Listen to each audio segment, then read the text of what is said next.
നമുക്ക് നല്ലൊരു അടിപൊളി ഒരു പ്രോൺസ് റോസ്റ്റ് ഉണ്ടാക്കാം. അപ്പോൾ അതിന് വേണ്ടി കുറച്ച് ഇൻഗ്രീഡിയൻസ് എടുക്കുന്നുണ്ട്. ഇതിൻ്റെ ഞാൻ ലിസ്റ്റ് താഴെ ഡിസ്ക്രിപ്ഷൻ ബോക്സിൽ കൊടുക്കുന്നുണ്ട്. അപ്പോൾ ഇതെല്ലാം കൂടി നമുക്ക് കുറച്ച് വെള്ളം ഒഴിച്ചിട്ട് കുറച്ച് സോയ സോസും കൂടി ഒഴിച്ചിട്ട് മിക്സ് ചെയ്തിട്ട് നമ്മുടെ പ്രോൺസ് ഒന്ന് മാരിനേറ്റ് ചെയ്ത് അരമണിക്കൂർ വയ്ക്കാം.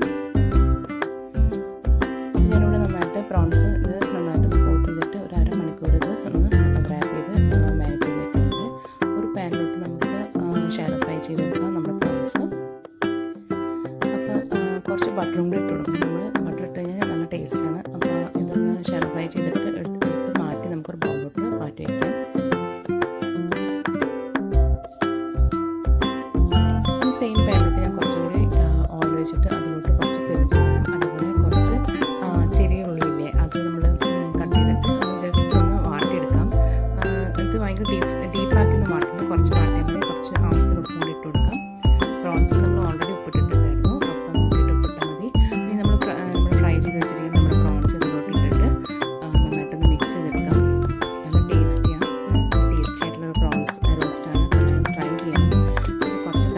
അതേപോലെ കുറച്ച് മല്ലിയിലും പിന്നെ നമുക്ക് എരിവിന് ആവശ്യത്തിന് കുറച്ചും കൂടി പെപ്പർ മുകളിൽ ഒന്ന് മിക്സ് ചെയ്തിട്ട് ഇട്ട് കൊടുത്തിട്ട് മിക്സ് ചെയ്തിട്ട് നമുക്ക് സെർവ് ചെയ്യാം. അടിപൊളി ടേസ്റ്റാണ്.